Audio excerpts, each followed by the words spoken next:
Hello and welcome to the Silver King's War. I'm Michael Sievers, the writer, producer, and creator of this podcast series about my father's Second World War as a B-26 bombardier. Today we continue in the Silver King's letters from November of 1944 and his posting at A-72 north of Paris. It's mid-November as the Silver King writes to his family on November 13th, 1944. Dearest Ones, this was a swell day. I received 2 letters written November 1 and 3, the first mail I've had at this APO, and the first mail in 4 days. I can't express my appreciation fully enough to make you know what the mail means. Each day I look forward to it with such anxiety that if it doesn't come, the disappointment is terrible. With this thought, I do hope you'll continue to write often. I'm surprised my letter took 14 days to get there. The Xmas rush must have had the mail screwed up at both ends. Thanks a million for the stamps. They are worth their weight in gold. Now I can do a little more writing. No, none of your boxes have arrived. I imagine it will be some time before they do. Anyhow, I'll thank you now for them. I shall be looking forward to them eagerly. The food situation hasn't changed much. The meals are good, but not quite enough. It's between meals that we get hungry. That's the main reason why I have asked for food. We have found a way to somewhat remedy the situation.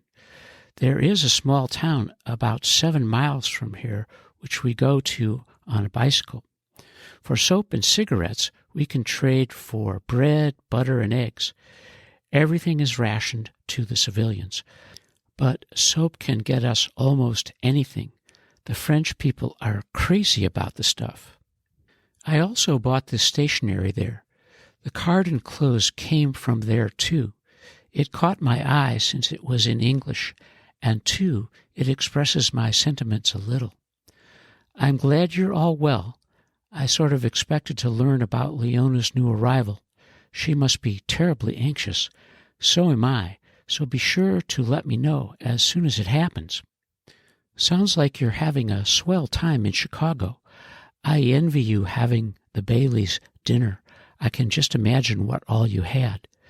Dad, I hope it isn't too lonesome for you with Mother away. I'm sure Ida is taking good care of you. In all your spare time now, that is, not having Lipseed these days to take you out, why not drop me a few lines? I would like very much to hear from you, and I can promise a prompt answer. The weather hasn't been too bad lately. At least it has stopped raining. My number of missions still rests at 2. This afternoon we went to the town, so I'm fairly tired from pumping the bicycle. The exercise did me good, though, so sleeping until noon every day is making me too lazy. No more news for now. I'll write again soon, and you do the same. Keep well. Regards to everyone. Love to Ida. I love you and miss you, Stan. Our hero, the Silver King, is grateful as ever for all the letters he's getting from the States, and he continues to express concern about his sister Leona and the arrival of her second child, as he writes to his family on November 15th, 1944. Dearest Ones, received your very sweet letter of October 16 yesterday, along with 5 others. It was my biggest mail since being here, and surely made me feel good. Of course, it was all old mail, but very welcome indeed. Besides yours, I received letters from Leona, Aunt Sylvia, the YMHA Bulletin, a fraternity brother, and Edie. Truly, it was a grand day, and sort of made up for today, as there wasn't any at all. Also, a few boxes came in for the fellows. My boxes should be coming along any day now. The letters from Leona and Aunt Sylvia were very sweet.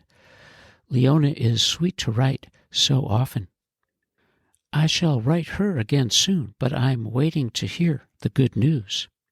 I'm really sorry now I didn't get to see Aunt Sylvia. I'll write her to explain why as well as soon as I can. I noticed a Mrs. Joe Roslin lost her father, and it was written up in the bulletin. I sincerely hope it wasn't Dodie's. If it was, please extend my condolences. I'm surprised you didn't write me about it. You'll be interested to know that it has been 4 years since I had heard from this fraternity brother of mine. He got the address I had at Carlsbad from Dick Bayard. It so happened that he and Dick are at the same GI radio school in South Dakota.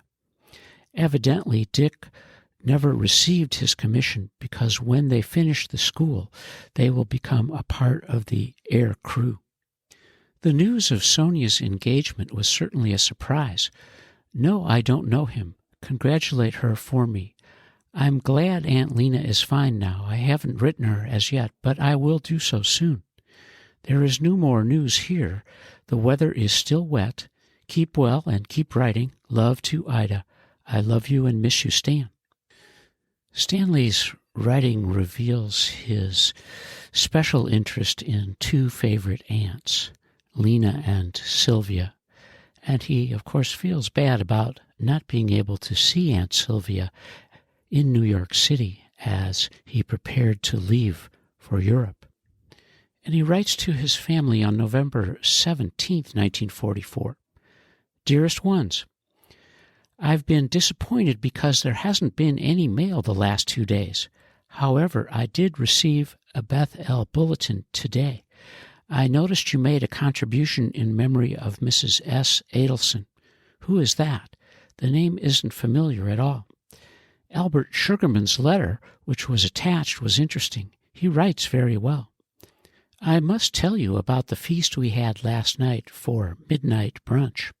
In the afternoon, we rode to the small town and were lucky in securing something we haven't had since leaving the States.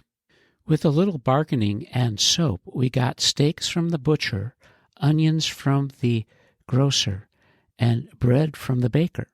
From a field, we got potatoes. With these ingredients, we cooked steaks and French fries. You can't imagine how much we enjoyed it.